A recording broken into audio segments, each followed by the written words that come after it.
All right. Welcome back to After Reality. I'm your host, Courtney Robertson. And today I am so excited about this guest. In my opinion, he is every woman's dream. He's full of love, life, and positive energy, and he's easy on the eyes. Let me tell you, he starts every morning with 2 cups of coffee in bed. You might remember him from the Golden Bachelor on Joan's season as the prom king. He won America over. And it's the one and only Jonathan Michelle Rone in the hot seat today. Hi, Courtney. How are you? Thanks for having me. Oh, I'm so happy to see you. Really, to me, you are like a breath of fresh air. I was rooting for you on the Golden Bachelor or Bachelorette, sorry. And I'm just so glad that we've connected. We actually have a lot in common. We do. Yeah, we do. We really do. And, you just made a big announcement that's kind of gone Yep. viral on Instagram. So today I thought we could dive a little deeper and get to know you a little bit better.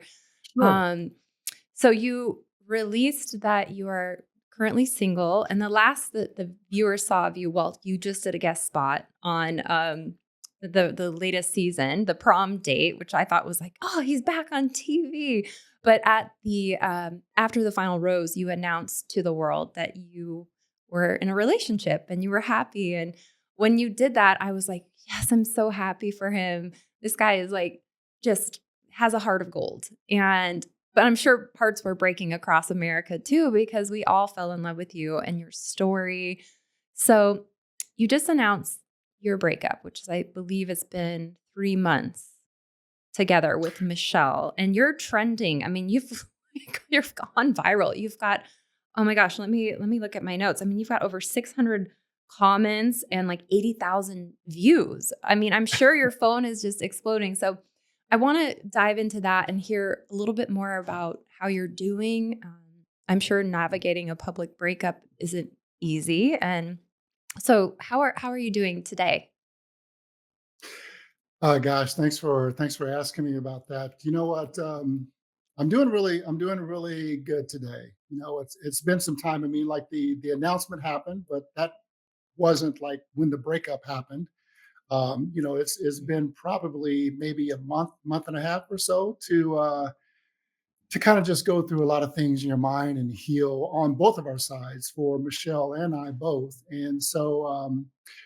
So there's been some time, as they say, time is the ultimate healer. And so I've been able to use the kind of tools that I've had to learn how to, reflect and make sense of things and come with peace and serenity with myself. And so today I'm feeling good. I think the announcement for me was the perfect time. Is like like I said, I was waiting for the right time, and I felt that yesterday was the day, and I needed some closure because the relationship, Universe? in a sense, was as long as the relationship, in a sense, was still a relationship. People were still making comments that you guys look great. So happy for you. Um, and so in the process of healing, every time I would see a comment like that, it was almost like Mm, reopening the wound, so to speak. yeah. And so I tried to make a post of the breakup, in a sense, around the breakup, kind of like a double entendre, Mhm. with the one in the I think I made an announcement inside the car about a road ending, and where one road ends, another one opens up. And so that was my sense of kind of protecting myself and Michelle, Mm, because I didn't know what kind of like response we would get. And right. so I was looking out for both of us. And so that was that announcement, but still the comments were still coming in. And so It's like a daily um, reminder. right, daily reminder, yeah, exactly like that. And so I thought about, it's like, you know what, I just need to make a statement and just put it out there. And I Mhm. think once I actually did that, it felt good to do it. And I feel better today. I'm so glad. I'm so glad. Honestly, I mean, breakups are never easy, no matter how old you are. I mean, I think to me, you seem like a hopeless romantic, and you did it with such care and kindness. And I completely agree. But I've been through a public breakup, and after I announced splitting with my bachelor, people were like, the outpouring was like surprising, like the support Mhm. system. And I'm glad I've read a couple of the comments, and you've got some people that want to take you on a date. How are you Yeah, it's reading the comments? Are you it's just like protecting your peace? yeah, it's the positivity that's coming out of all the comments on both sides for both Michelle and myself. I really really appreciate that, and it is kind of takes me back though when I do read some of the comments, that say, Jonathan, I'm so sorry for your heartbreak and everything, and but by the way, here's my number, and let's meet, let's talk. They're sending you So their numbers? what's that? People are sending you their numbers? Yeah, I've received a few. Yes, absolutely. Ooh, wow, Jonathan. Well, I was touched by your story on the Golden Bachelorette as well. And I think it's interesting, in life there's patterns and breakups. And, your storyline, if you want to share that or chime in, was that, you got divorced and that you were somewhat blindsided. And then it seems from listening to your post that you felt somewhat blindsided by this breakup as well. Yeah, and Is this a for theme? me, the divorce was a blindside, Hmm. and I don't mean to say blindsided in a sense that it was in a negative sense. Right. I'm just saying it in the sense that I didn't see it coming. Um, you know, for me, it was like I was doing everything I was supposed to be doing as a father, as a husband. I mean, I was, washing dishes, doing the laundry, putting the kids in the bubble bath and putting them to sleep, and going to work, and taking care of all those responsibilities, cooking, cleaning the dishes, and trying to be, a husband as well too. And so when it happened, it was it was a decision that was made without any communication on my part, and so that's why I say it was blindsided. And so in the latest breakup, um, again, I think there was just probably some communication that probably could have happened between the both of us. Hmm. That the inevitable probably would still be the same outcome, but at least I think if there was some communication, better communication, I think that it would have been better for both of us. Hmm. So it just makes me think that I fall in love and I try to do all the right things, and I'm happy, I'm ecstatic, and I try to be romantic. I try to do thoughtful things, and then all of a sudden, it's like the relationship is over. Someone has made a decision that it's not going to work, and I find myself, in a sense, like you said, again, I say to myself, it's happened again, and heartbreak hurts, Mhm. and you go through the process, time heals, it gets easier, and then you reset, but still, it gives me that time of reflection of like, well, what am I doing wrong? And I thought about this morning too, is like, you know what, when you don't have communication of a breakup, if I am saying to myself, where am I falling short? I don't have those answers because if I'm not having a communication from the other person of what I'm doing wrong or where I'm falling Mhm. short, I'm never going to figure those things out. I'm still going to be repeating the same things I'm doing, falling in love and trying to be thoughtful and things like that. And so I think with the breakup, I think if you have better communication from both sides, at least you can hear each other's side as far as like trying to get through it. Absolutely. Well, I appreciate you sharing. And I just wanted to touch on the timeline because we saw you at After the Final Rose announce your breakup. But I think it's interesting to hear like how you met after you were done filming and what the timeline actually was for you and Michelle. Okay, yeah, yeah. So Joan didn't select me as one of her guys to go on hometown, and Oh, I would have loved to see your hometown. oh, oh my gosh, yeah, Oakland is quite a town to see, so she really missed out. But anyway, after seeing the shows, I mean, I've been a fan of the Bachelor, the shows and the franchise, and so when she gave me the walkout, which I thought was really, really generous on her part, and I really appreciated that. That showed me that she really cared about me. And then we had our moment on the bench. Is like at the same time, I'm having these flashbacks of seeing those moments on previous shows. And I'm saying, "Oh my God, I'm here!" This is surreal. And then right, it's totally surreal. Then I see the limo pull up, with the bright headlights and all darkness. I'm like, oh my gosh, this is my moment, my exit. Can I walk you And out? yeah, so it was like, I got into the car and the door closed and I saw Joan and it was like I'm watching myself in those previous episodes I've seen before.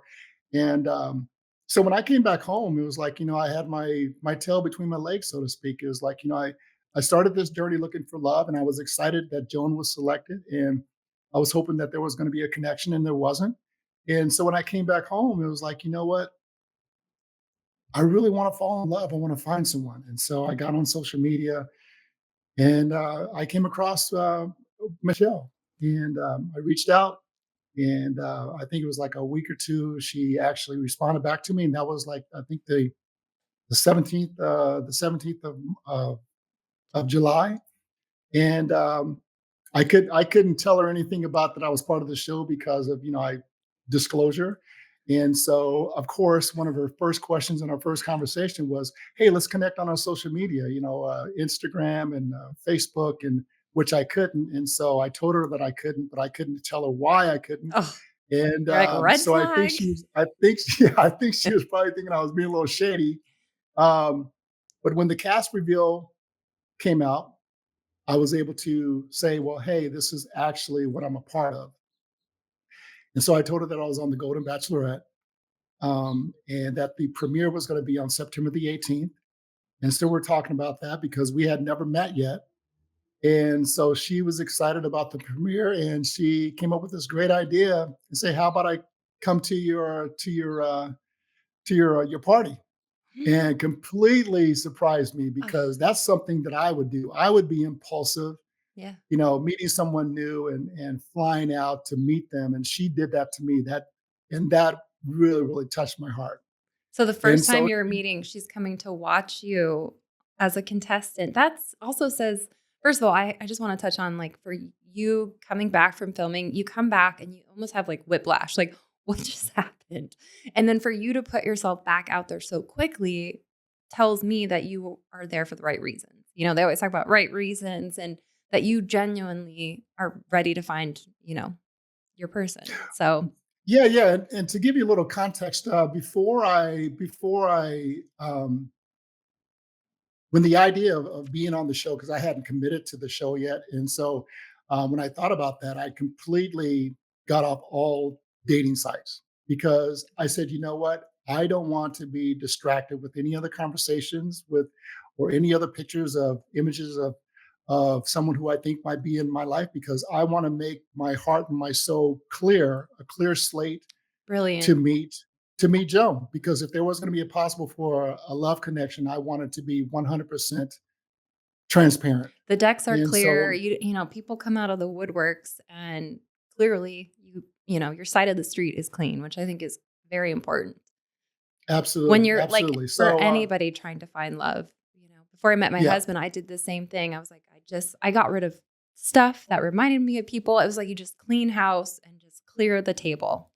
So you can yeah, like you seem like a very like into meditation and just I don't know, just there's something about you, like I said, a breath of fresh air. So is that part of who you are as far as like meditating and creating the space and manifesting? yeah. I think so. I think I probably get that from my mother. My mother raised me. She was Catholic, and so I grew up in the Catholic faith, and so I learned about religion, I learned about God, I learned about praying. But then when I actually started to go through trials and tribulations of life Mm, and was searching for answers, when you try to do things by yourself, makes it a little harder. And so when I discovered that I can close my eyes and pray to the God that I believed in, and have faith that if I search for the right answers that I just find guidance of doing the next right thing. And so I found that to be very useful in some really tough times in my life. And so every day, it's like every day it's my routine is 2 cups of coffee. And I tell my kids, or I've told my kids that after my second cup, that's when the magic happens because yes. when I grab the first cup, I crawl back in bed and I close my eyes, I sip my coffee, and I meditate. think about the things that have happened yesterday, the things I want to do today, things maybe I want in my life. And then I start praying. Then I finish that first cup. Then I'm like, okay, I'm ready for that second cup. And I get out of bed and I go grab that second cup. And it's I'm like on I mine. pick back up where I started. Yeah, I love that. So I kind of pick back up where the first cup ended.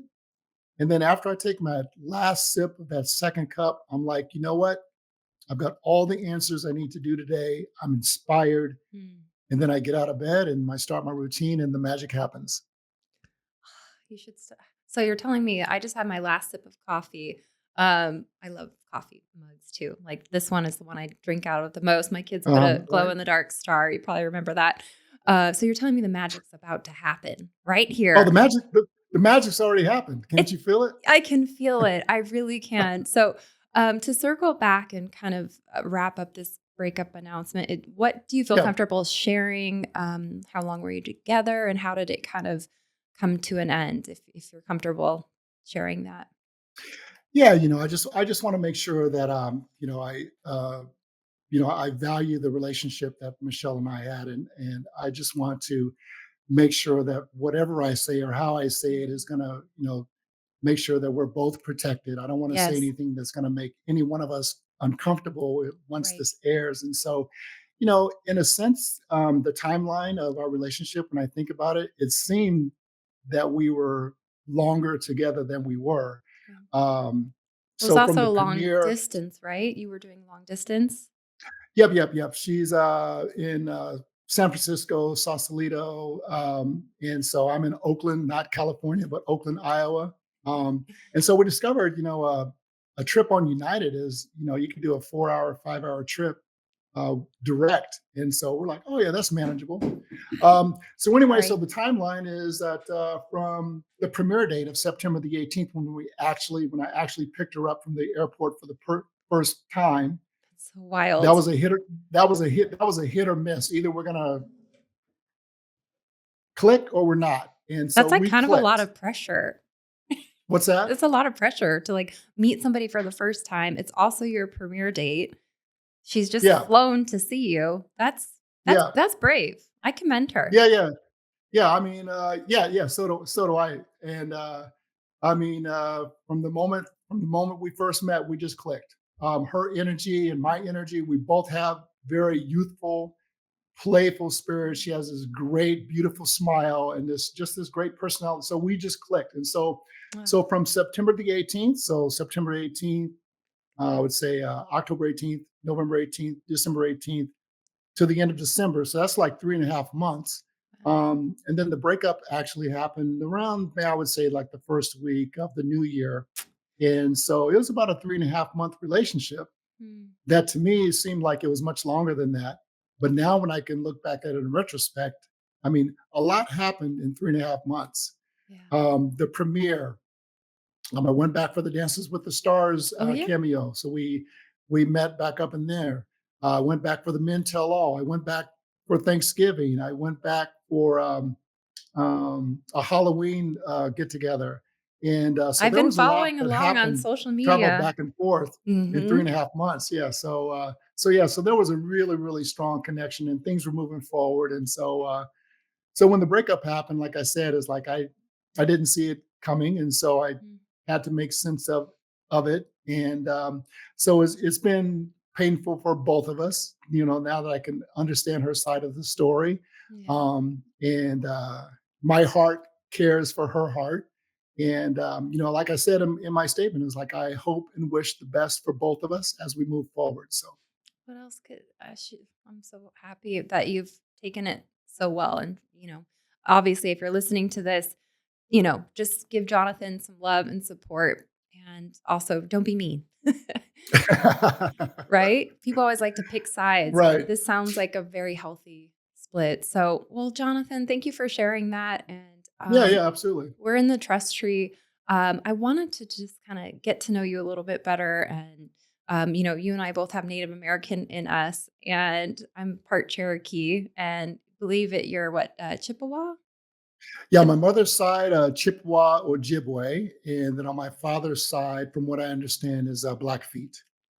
One, I saw you on Jones season and you have these tattoos, which my husband has tattoos, I think that they're very yours. This one right here seems very kind of Native American based. I don't know, but they're hot. Oh yeah, yeah. Thank you. Yeah. So this tattoo is a drawing from my older brother. Vincent was an artist. I mean, he Mm, was just you know just an artist that just drew and sketched every day of his life. I mean, he was kind of a recluse. I mean, literally, yeah. my I remember my mom would make a pot of beans so he'd have something to eat because basically he would just eat beans and just drink coffee and then just draw all day. So he had all these beautiful sketches of Native American kind of like superhero characters. And I remember that he always wanted me to be one of his kind of a stand in models for one of his pictures. Had this really tall, like, just like this comic superhero type of a Native American body with all these muscles, but had this full headdress of this tattoo on this picture. And I remember one day that I was in the bathroom getting ready, and I was having one of those man in the mirror moments. Mm. I said, "Man, I need something. I think I need a tattoo. What tattoo? Where would it?" And for some odd reason, I think my brother must have been speaking to me because I thought about this tattoo. And I Mm. went downstairs and I found it. And I said, you know what? I took my hand. I was trying to imagine the feathers, the Mhm. headdress of the feathers, and I put it against my chest like this. It's like, oh, these feathers could spread it to the top of my shoulders, up to here. And so that's kind of how this tattoo is like. You know what? I was looking for something for myself, but also too, I was looking for a connection with my brother because he passed Oh, and so and sorry. for a pretty young age, and so I wanted that connection. That when I would see the tattoo, some days I would be reminded of my the connection of my oldest brother. Mm. Oh, that's a really nice tribute. I want to get one for my mom. And so, what was your upbringing like? You touched on your mom, and I feel like you and I have a lot in common. My mom was like a very strong, independent woman, part Native American as well. And Mhm. you were raised by solely your mom, right? Your father was not really in the Yeah, picture. so my father wasn't in the picture growing up. I think I can remember my father vividly in my mind, like four times he came into my life.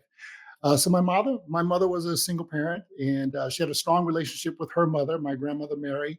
And so when my mom was working, she was a nurse and she was putting herself through nursing school. She eventually Wow. became a graphic artist, and so when she would work, my grandmother would I would be with my grandmother, and my grandmother was 100% Chippewa. And I remember going fishing with my grandmother, and she would have this famous rock at this lake called Lake Jacomo, and she would just camp there all day, and Ugh, I would just go off running around in the grass and the trees and discovering as a little boy, and she would catch this big sorry. basket of fish, and she would bring them home, and my grandmother, she's the one that taught me how to scale a fish and fillet of fish, and she would just do this big fish fry. And so that was part of my connection with my Native American was through my grandmother, through fishing. I also had a aunt from Wisconsin that actually lived on a reservation in outside of Minnesota that would come down probably like every Christmas, and my aunt Sarah, and she would one of the things that she would do, she would have the little kids step on a piece of paper and do an outline of their feet, and then she would go back to the reservation, and out of buckskin and beads, she would make the moccasins and then send them back to Kansas City. That's And so so those cool. were always, a nice thing to see that I felt that connection. And then also too, when I became a teenager, I would wear the buckskin boots, with the fringe all the way up to my knees, and felt that connection. I Ugh. always felt the connection with horses, felt the connection with animals, felt the connection with nature. And so there was always that part of me that wanted that stronger connection of that culture. I can sense that Um, about you. I think that that just comes through naturally. yeah, yeah. And and so yeah, and so yeah, I'm shooting ahead a little bit, but um, when my mother passed, she was a member of the tribe, and in Minnesota. And I remember it was like, she never registered me to get the Indian card, the free Yes. pass for books School. and school and Mhm. stuff like that. And so I was left with have to try to prove my percentage of blood, which my mother never really passed down to me. I didn't really know what my father's side was. And so I Interesting. reached out to the tribe and said, "Hey, my mother passed," and they looked her up and they had her registered, and they basically said, "Well, by the percentage of your mom's blood, and you don't know what your father's blood is, you don't qualify to be a member of the tribe." And so part of my theme of not feeling like I'm enough Mm, is kind of something like that's kind of where it starts. right. You know, I tried to make a connection to what runs through my blood to try to make a connection, and they just even my own tribe is telling me that I don't have enough percentage of blood. And so that's just a small example of me when I say that I don't have enough of things in my life. So Well, if that's been ingrained in you and you have this connection, you were raised by your grandma, in the fishing and being one with nature, it is a huge part of you. So I yeah. think we should get a 23andMe out here. Let's. Oh, you know what? The interesting thing about that too is like I saw the preview for Grant's episode for next week, and they're going to be in Scotland, and so I did my Yeah. ancestry deal, and my number one strongest gene is Scottish. I'm 17% Scottish. No, I'm Scottish too. Are you So serious? Oh my I god, this is crazy. yes, Scottish Robertson was my maiden name. Oh my gosh. Scottish, Italian, and Native American. My mom's mom was very Native American. So how? Oh my gosh, this is like we have so much in common. I want to do that, but I'm also like scared to like what I would find out. And also, you were just on Grant's season. You came with the Golden guys and you did the prom date. It was so good to see you back on TV. Was that fun? Yeah, it was. Yeah, that was fun. It was one surreal to be back there at the mansion, Oh, after I we had bet. left. But yeah, I was waiting to see that episode, and yeah, it just brought back so many memories. It was so fun to be back there. Well, it was fun to see you back on television. So your Ah, dad, he wasn't around very much. Did you said you have 4 or 5 memories of meeting him? How did yeah. that shape you? Because you were raised by your mom and your grandma. Um, I'm sorry. What was the question, Courtney? so you only met your father a few times. How did that also play into your life and who you became along the way? Was that hard? I Gosh, mean, that's a big thing, Jonathan. it's a huge thing. It's like, what, when you don't, okay, I don't want to say when you don't, but when I didn't see my father in my life, what seemed normal to me was, growing up with my mother and my grandmother and my siblings, and that seemed normal. But then when I would see some of my friends would have their mom and their dad, or their Mm-hmm. mom at home and the dad would come home after work, I would start to say, well, I think about, well, where's my dad? Mm-hmm. And then every now and then my dad would pop up. I mean, literally, would just pop up out of the blue. I'd be like over my cousin's house, and next thing you know, I can remember seeing a shadow walk up to the porch, and you're always wondering who's walking up, who's Oh, going of to walk course. in. Yeah. And then one of these days, it was my dad walked in, and Wow. so yeah, I'm growing up that way. That's what seems normal to Mhm. me. But now I can see that I wish that I had a father in my life that I went fishing with, or that he would sit down and have, "Hey, son, let's talk about this," kind of conversations, but I didn't. And so having only 4 memories and not even having a picture of my father, I Really? don't even know where my father is buried. The only thing that I have is just these 4 memories of him that are very vivid. Um, and one of those memories is that um, he came over, popped out of the blue for Surprise. 4th of July. And I remember he had this big grocery bag of fireworks. And I knew that was my dad. And he came over to me and he just Ah. gave me this big bag of fireworks. And as a kid, Your mom that was was the probably most, like, "You showed up with a bag of yeah, fireworks?" right. Sorry. Um, So as a kid, that was the most important to me thing to me was those fireworks. I was Yeah. like, he was like, okay, yeah, that was my dad, but he gave me these fireworks, and now I just went off and started lighting fireworks. For me, I think where I get misread sometimes, and maybe this is one of those things in those relationships where I fall short from the when I think about the last time that I saw my father up until the next time that I see my father with a big bag of fireworks. Mhm. That's a lot of time in between to present a big gift that makes a big impact. Yeah. And so I think in some kind of maybe subconscious way or something like that, that's how I became a giver in a sense that I always wait until I have everything together Mm. before I Interesting. give the gift. I Yeah. mean, I do thoughtful things, but sometimes I wait to make sure I have everything before I take the action that I need to take. And so I think in a sense, It's like a that form of kind of those kind of protection. experiences impacted my life. Wow, Jonathan, thank you for sharing that. So it's like almost like a form of protection in a way. Mhm. Oh yeah, yeah, absolutely. Yeah, my nickname is the turtle. I worked in the restaurant business for a while, but guy would call me the turtle, and I've accepted the turtle. And the turtle in Native American culture is very significant. It's like you got this hard outer shell to protect yourself, and you can withdraw and protect yourself at any time. You can stick your head out and move forward at any time. And so yeah, so I like the nickname of the turtle. I mean, it has a very significant impact in my life, and that's kind of how I protect myself. But outwardly, you're so charming. You're also a Scorpio, I believe, November 14th. I've got a lot of That's correct. November 14th people. I vibe very well with Scorpios. I'm a Cancer. So, if you believe in astrology, it's a little woo woo for some people, but I'm the crab. And it's like, but you present so cheerful and happy, but you do have to protect yourself. And so, what was your first job? Switching gears, I want to hear about young Jonathan. And were you a Okay. romantic? Okay. All right. So my first job was I was a dishwasher for the International House of Pancakes, IHOP. And Oh, I've heard so of it. Okay, what's that? I've heard of it. Yeah, I IHOP. Yeah, I mean, yeah. So that was my first job, washing dishes.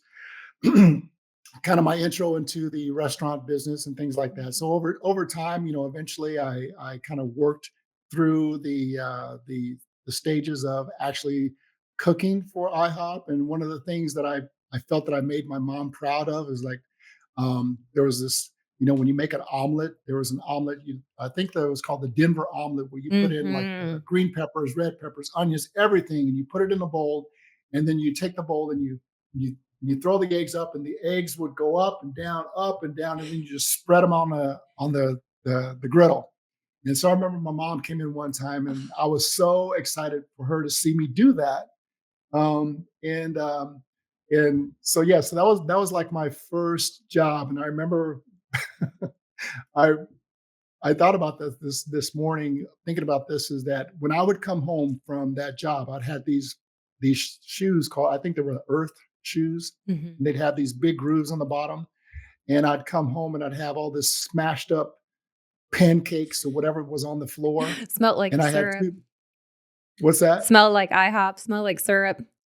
Right, yeah, exactly, and I had 2 dogs, they were called Rough and Tough, and, um, That's and cute. they would just go to town on the bottom of my shoes. I mean, it was like a treat when I got home. That is so great. So you had good Yeah, work ethic. That's what I always love to hear about. yeah, Good work ethic. Can you yeah. still do the omelet, ladies What's out there? that? Can you still make the omelet? Oh, yeah, I can do that. I can still do the omelets. I can, yeah, still a lot of those things I learned, back in the kitchen back in those days, I kinda still do today when I cook. Um, so yeah, so restaurant business, and then I always loved watching movies with my mother. The Whether it best. was whether it was the Wizard of Oz or Sound of Music that would come on TV, or we'd go out to a movie like to see. I remember we went to go see Rocky when Rocky first came out, and so I love that experience of working in the movies, of going to the movies, and so I got out of the food business, and it's like, I wanted to work in movie theaters. And so there was this really, really beautiful theater in downtown Kansas City called the Midland Theater. Midland. One of those, it was a Lowe's theater, so it had like the chandeliers and the big Oh, the wow. wood I've and the never like even the seen that. Renaissance pictures all over the wall and brass and everything. And I was like, this is where I want to work. And I remember seeing the usher would have like this red jacket on with these ruffles and a bow tie. I was like, that's what I want to be. and and so I applied at the Midland Theater, and I got applied, and I got accepted, and I worked as an usher, concessionist, projectionist.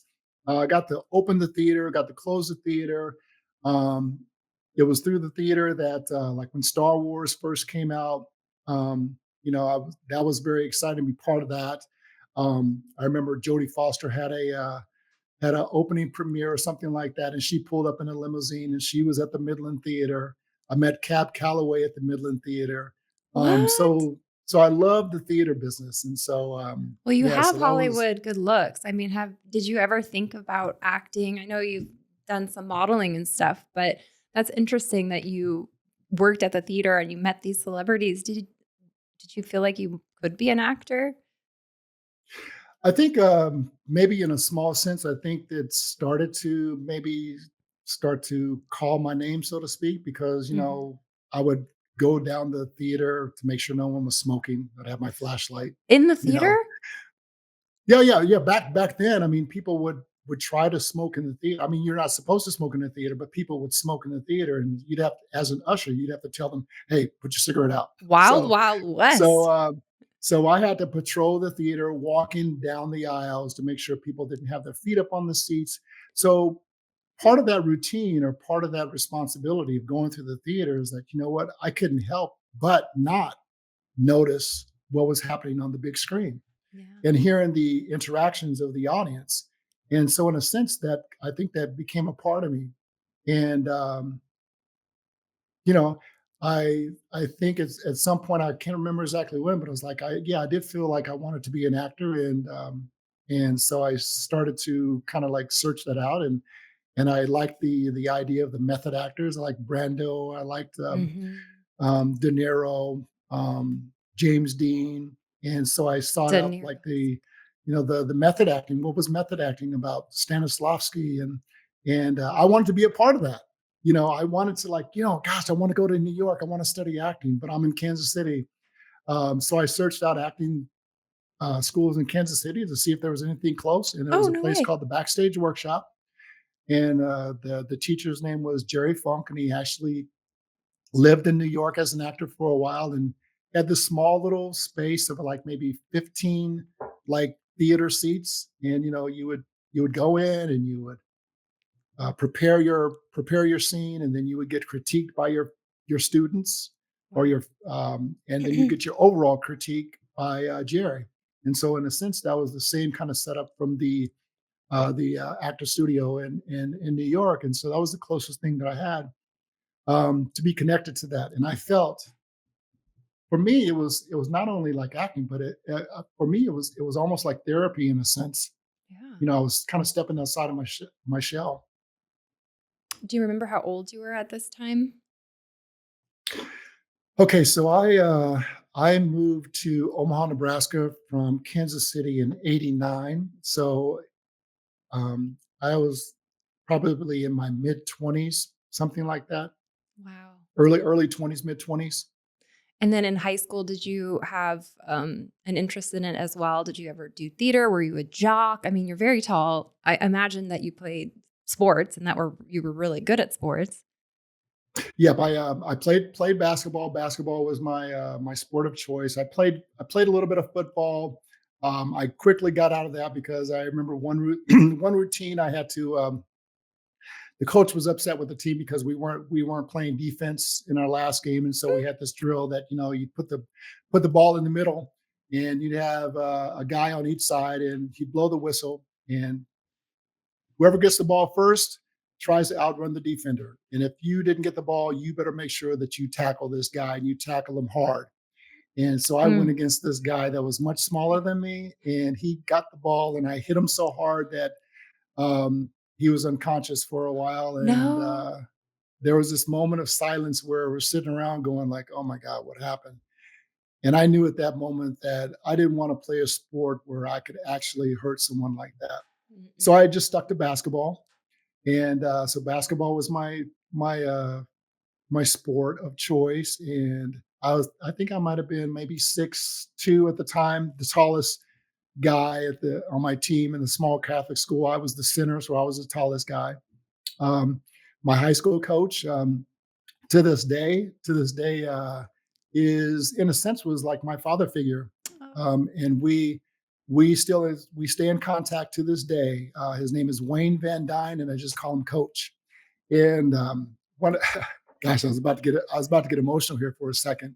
Um, he was his coaching job was his first coaching job at the school, and he was a young guy, and he was uh, a really tough coach. And I remember one of my fondest memories was that we heard about this new coach coming in, and he's going to be tough to play for. And but if you want to try out to be on varsity, you got to get through his tryouts. And so I think I was a sophomore, and I wanted to try to be on varsity. So the day of the tryout, I did my thing. I stopped off at Goodrich Ice Cream Shop, Nice. and I got a sugar cone with 3 scoops of peppermint ice cream. Mm. And I ate 3 scoops of ice cream before practice or before tryout. And he ran our butts off. And I felt like I was going to throw up because of all that ice cream. And Yeah. so I opted not to play for this guy because he runs me too hard. And so I skipped my junior year. And I remember the most significant thing that he did was one day school was out. Everyone was basically gone home. The buses had picked everybody up. Their other parents had picked all the other kids up. And I was sitting all alone, kind of on the edge of a this where the school was, the front steps. And coach, almost like my dad, popping in, walked up to me. Oh God, I'm gonna get emotional, but It's okay. We're in the trust uh, tree. he had a one-on-one with me, and he just said, you're a pretty good player. If you would have stuck with it, you'd be a really good player. Um, Mm. and he said you should try out. And so I did, and I made the team. And it was like a father. He was like a father figure for Mm. me.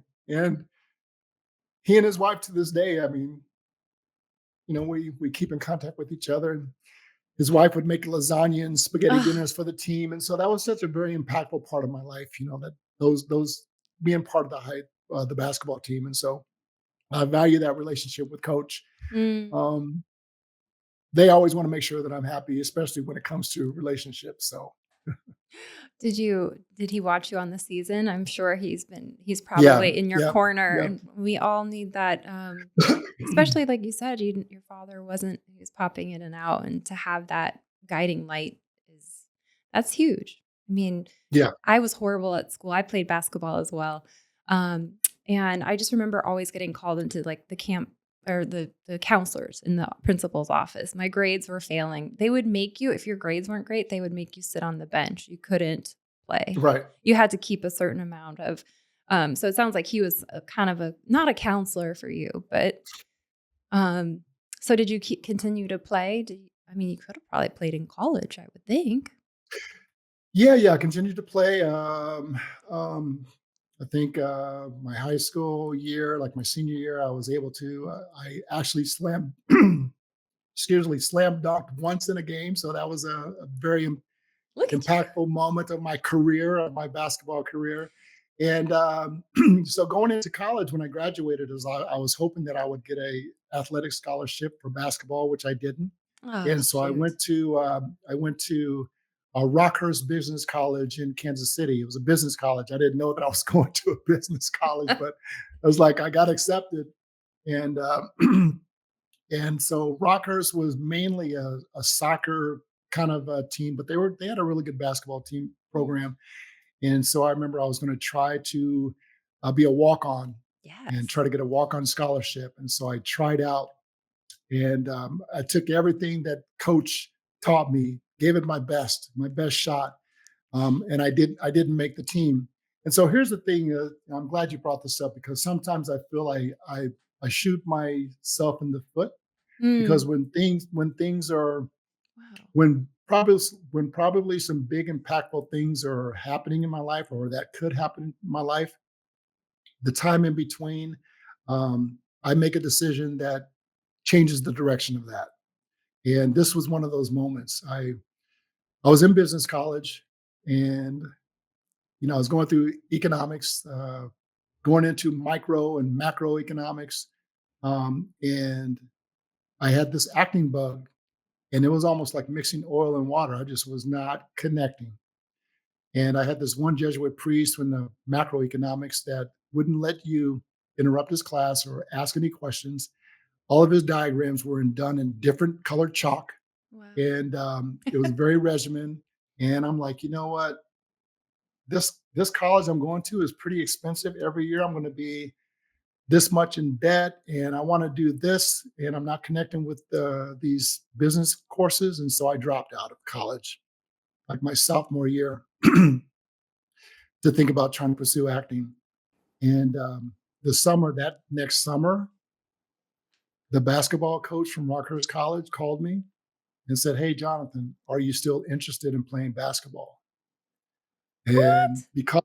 because I had dropped out of college, I made myself ineligible. And so so that's an example of me Mm. um, doing things too fast, I guess, or making a decision without counsel. Oh, you could have called coach. Yeah, right. Because Exactly. oh, well, I appreciate you sharing. I really do. And, I think that we can learn from one another and hopefully, in doing this podcast, you'll help inspire people. And I was going to ask you, if you had any regrets. It sounds like you've had some major life experience and like core memories. Going on the Bachelorette, how was that for you? Was that like taking a huge swing? You're a father, you've got a boy and a girl. And talk about putting yourself out of your comfort zone. Was it like a heck yes?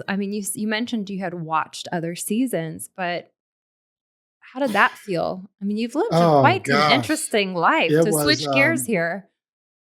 it was yeah, it wasn't like I just jumped at the opportunity. One, it was like, are you kidding me? How did this come Right. about? Me? Seriously? Yeah. Um, and I started to think about how how did how did this come about? This can't be happening. And so I started to think about, well, how long will it take to be away from work? Because I'm Right. very responsible for work. I've got certain things to calculate in my mind. How long can I be away from work? How much PTO do I have? Smart. If I commit to something that's going to go beyond my PTO, is my company going to allow me to be away that long? Right. Will I lose my job because I'm making a commitment to try to find love? And if I don't find love and come back and don't have a job, how's that going to work? You're up Shit's So I had Creek. a excuse me. Yeah, so I had a lot of things running through my mind, and eventually I said I can't do it. Mm. You know, I was very flattered, um, but I said I can't do it. And then my contact that I was talking to said, Jonathan, you should do it. It's like I think the show would love you. I think the audience would love you, and that felt good. Yeah. That kind of that stroked my ego a little bit, and so I reconsidered, and so I started the process, and it was a process for sure. Oh, And yes. there were times in the middle of the process, there were times in the middle of the process that I was like, you know what, Mm-mm. this is not worth it, you know. And but I stuck through it and I followed through, and yeah, it's been an experience for sure. And to be on the show, to think about what my kids would think, Oh, once the yeah. show airs, didn't want to do anything that would embarrass them. They've gotta be I'm a so crier. proud. Oh, What's well, that? What's that? they've gotta be so proud of you, your Oh yeah, yeah. kids. They're after the fact. Yeah, they're very proud of me. And I remember my daughter Bentley. Like I said, I'm a crier, and I get that from my mother. It's like I can watch a commercial, and I can see a moment in a commercial, I'll start crying. You know? So I knew I was gonna be in trouble. Like if I was gonna be vulnerable and open to Joan or talking to Right. guys on the show, there are gonna be moments where I know I'm gonna start crying. Old And so waterworks I over here. Waterworks, yeah, for sure. And that was one of my concerns with my daughter is like, when we were talking about, like I can't imagine what I'm going to be like when I walk out of the limo and I meet Joan for the first time. And my daughter, Bentley, she goes, Dad, don't cry. That is so sweet. Oh my gosh, that is so sweet. I'm loving hearing your story, and are you glad you did it? I mean, you probably have Oh, made friendships that will last a lifetime. I mean, you were well liked in the house, and do you guys stay in touch, or do you have some friends from your season? yeah, yeah, absolutely. I mean, we've got the group chain of guys that we all Ooh, have our numbers or connected on text, and now so that every is now and then we'll. special. What's that? That's special to have that What's? to have Oh a yeah, yeah, that group yeah, text. yeah, yeah. Truly, it truly is. Like, what? All the guys there is like, we just had this great bond with each other. And we even said from the beginning, it's like, well, hey, when this is all over, we got to make sure that we're in contact with each other, Yeah. because when I think about it, it's like when I think about how did this happen to me, those other 25 guys, they had to have the same feeling of like, how did this happen to them? Yeah. And so all of us guys that are saying, how did this happen to us, are brought together. And so that just makes a special group of guys. And so we want to make sure we cherish those kind of friendships that we developed. Jonathan. Well, I'm so glad. And hey, you've talked about like kind of rushing into things. And I think that that was a great choice on your part. I mean, America loves you. Look at all of your messages on Instagram. I would be overwhelmed. I mean, but even just navigating dating in your golden years, which I mean, you're what? You're 62. I don't know if you're golden. I mean, you don't have social security until you're 65. Am I right? Gosh, no, you can draw Social Security at 62 if you Oh, want, but so you you draw it are? early, but you'd be losing some money if you did. And so yeah, but Mm, I guess I'm in the golden years, but I don't feel like I'm in the golden years. My spirit, my youthful spirit, the way that I feel, I think that at the most, maybe I feel like I'm in my 40s, 45, maybe something like that. wow, that's good. I always say that, like, I have 3 kids and I'm married, and sometimes I look around, I'm like, "Oh my gosh, these are my kids." Like, I feel like in my 20s sometimes. I'm like, and that's the good. You're young at heart. You've got a golden heart, and I appreciate you sharing your story with us today. Is there anything we missed? I mean, what about your age range as far as dating? I don't wanna you just got out of a breakup, but, maybe qualities you look for in a person? Like, what's numero uno for you? Oh gosh, qualities in a person is just being someone who knows who she is, that's authentic, that's genuine, that's playful. I love someone who's playful, that has a very youthful spirit, that's classy, that's sophisticated, that has a big heart, um, that has this a big heart that has empathy Mhm. for not only just her man, but for other people that are in our lives. um, Someone who's a giver, someone who's, I think, humility is a big thing, because when it comes to two people from different worlds, and then you meet and you try to make things work, and you've got to compromise, you've got to communicate. And I think the key element in all of that is humility, because Mhm.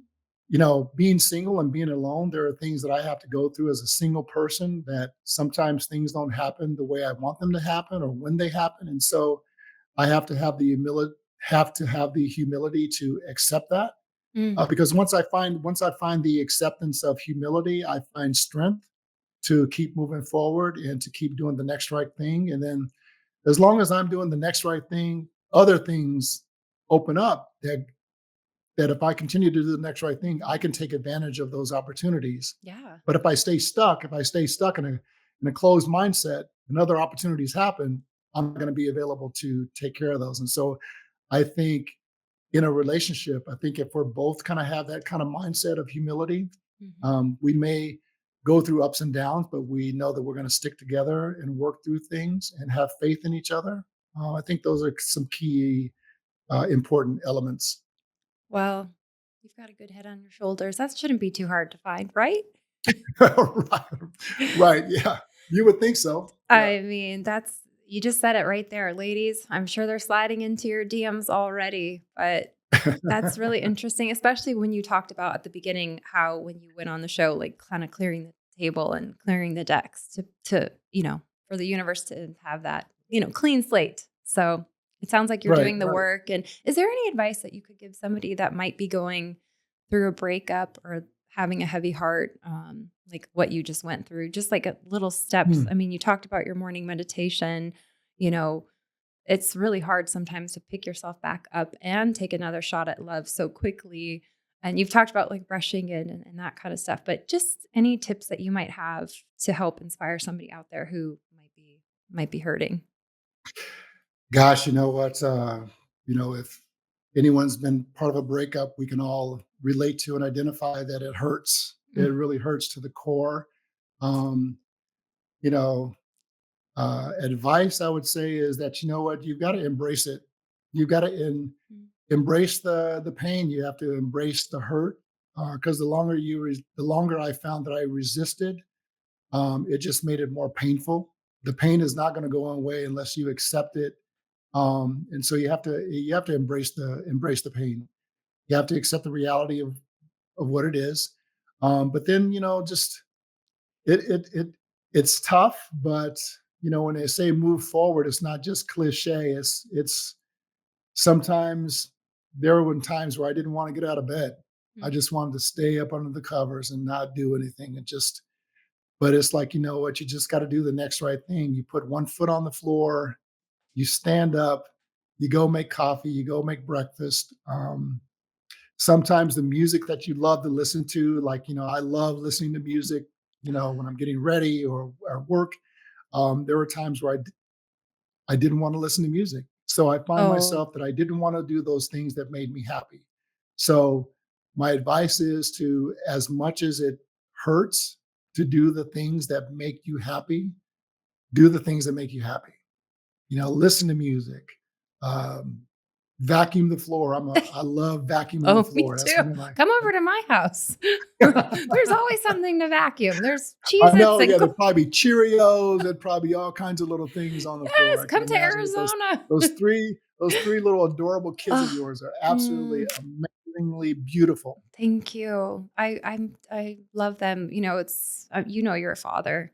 Um, my heart with each one. I'm like, I'm gonna love the next one as much as I love the first, and your heart just grows and grows. And that's not to Yeah, be. There's definitely been days where, one parent's sick, or my daughter just was really sick last week, and it's hard, but it's the best job I've ever had, Jonathan. It was like what I was like always wanted, like a dream come true. Sometimes I have to pinch myself. yeah, yeah, absolutely. Children are a wonderful gift, and I had this insight as far as, like, and I'm glad you brought this up because this was an insight that kind of came to an aha moment for me. I think it was like a couple of days ago. I mean, for years and years, I mean, growing up without a father was one of these things that, it would sometimes it would like just eat my lunch, and sometimes Yeah. I would find myself just going out drinking because I didn't have a father. Mm, And I'd have these, it's like, why am I growing up without a father, and do a shot or whatever and try to figure those things out, mhm.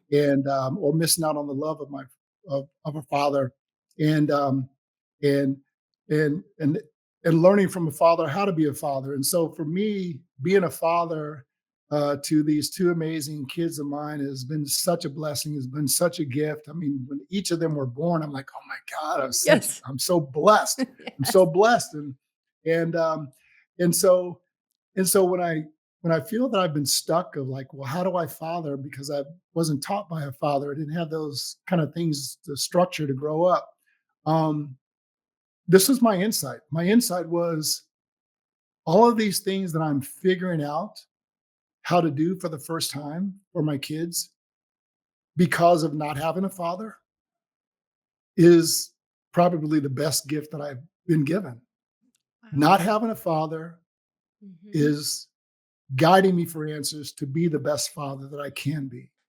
And so that in itself has been an insight for me, and that gave me some clarity just a couple of days ago. And so I think that's all part of this, this kind of manifestation of this journey that I've been on. I mean, it's not just about love. It's like, all these other areas of my life that's been impacted, that are giving me new insights and motivations to do things differently or try things differently. And so that's been that was a really good insight that I had the other day. I love being a father, um, and I have two amazing kids, and you're going to get there one day. I mean, you've got the young ones, and the first day that I saw my daughter drive away, Were and you crying? I didn't have to take her to school. I'm like, oh my god, this is crazy.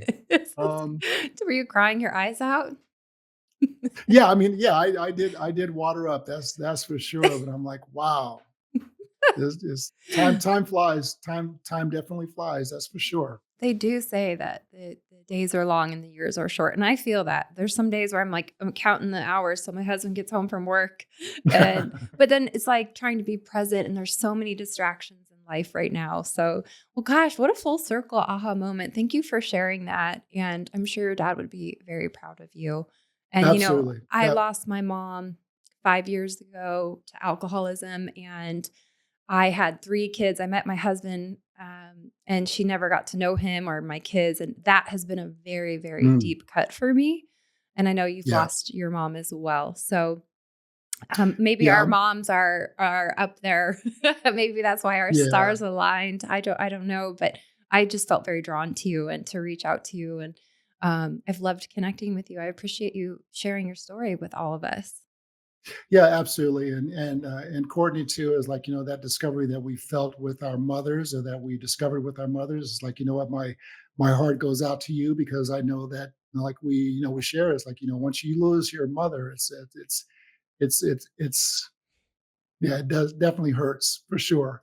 And to hear that the struggle that your mother had with alcohol, and that I had with alcohol, and that you had shared that when your mother was searching for her father and found that he had passed away, Of that was very similar alcoholism, to my story. Is like, when I cirrhosis. reached to the point in my life that I wanted to try to find out where my father is, and so to try to have a connection and relationship with him, found out that he had passed. And so we had that same kind of parallel, Yeah.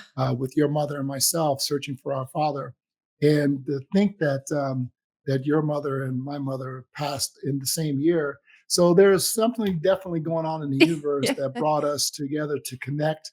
And you know what? I'm just so grateful for the opportunity to have that connection with you, and I'm just grateful to, when I listened to your story on Rogue the other day, is Oh, like, thank you for listening.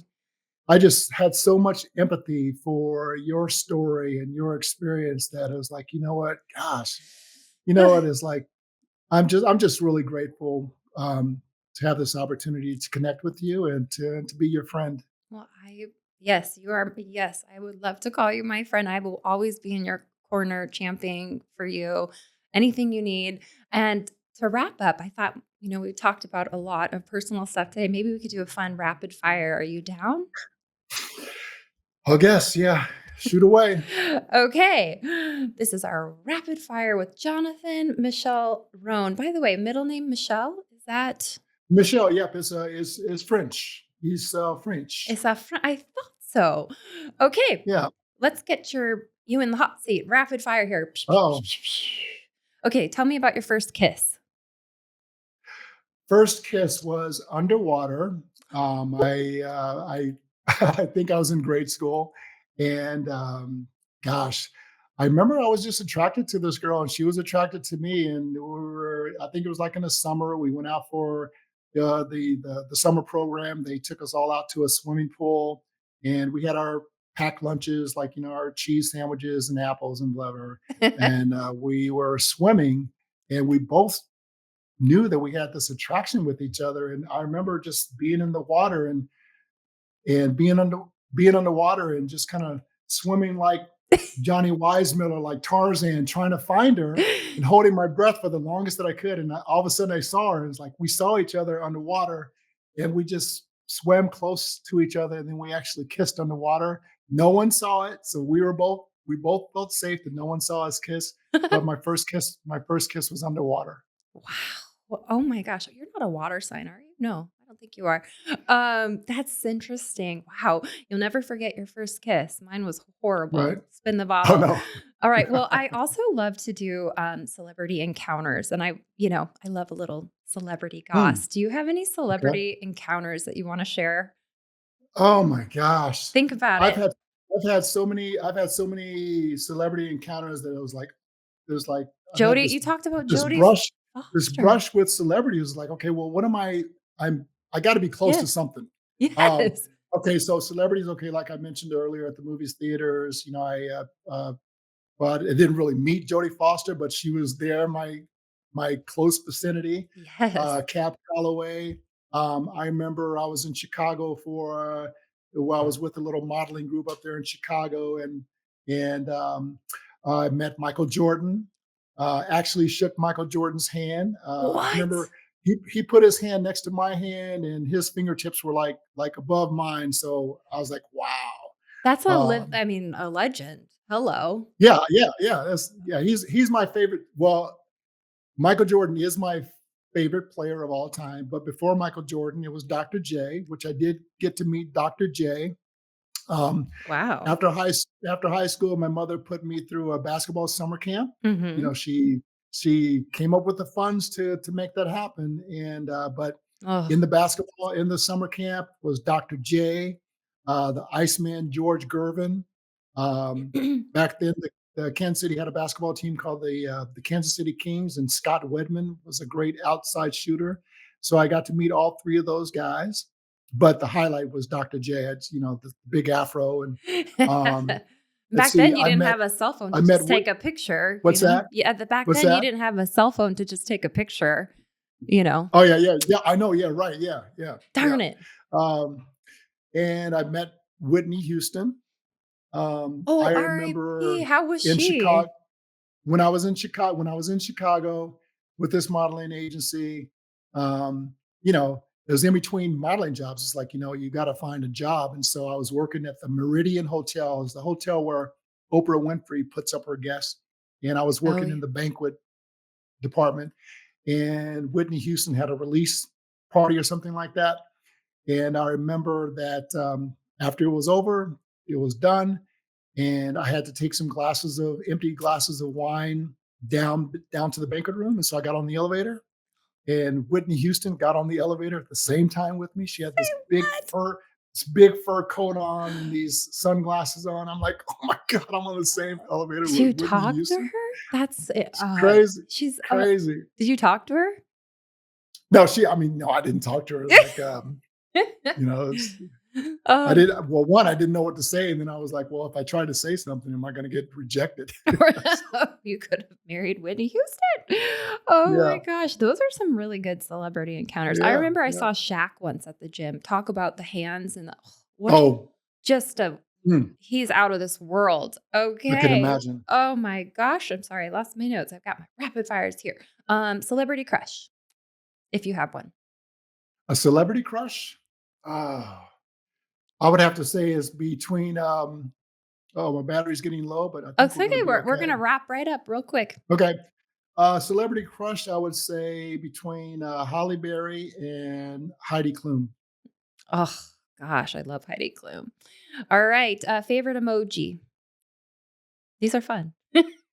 You have a favorite Favorite emoji? emoji is the heart emoji. I thought you were gonna say the rose. And then let's see. Let's just wrap it up real quick. What's your proudest moment? My proudest moment. Wow. Well, we can Courtney, circle back. that's I'm sorry. That's not like rapid fun, but wow, my proudest moment. Can I have 2? yes, Can I have 2 proudest moments? Being there at the birth of each of my children, being present at the birth of each of my children. I love it. That's I think I concur. The same. All right, and that's a wrap on Jonathan Rone. Miigwech, my friend, that's thank you in Chippewa. Huge thanks for being so open and vulnerable. You have a heart of gold. His battery died, and you guys can follow along with him on Instagram at jonathan.m.rone. He's got some great content. I only had 2 other questions for him. I was debating asking him the last one, which is a hypothetical, but I wanted to ask him if he believed in love at first sight. And I also wanted to ask him a hypothetical. If they approached you to be the Golden Bachelor, how do you feel about that? Personally, I would love to see it. I think he's there for the right reasons, and that smile could make anybody's day. All right, I hope you enjoyed this episode. If you did, please rate, review, subscribe, share it with a friend. Until next time, I'm your host, Courtney Robertson, and this has been After Reality.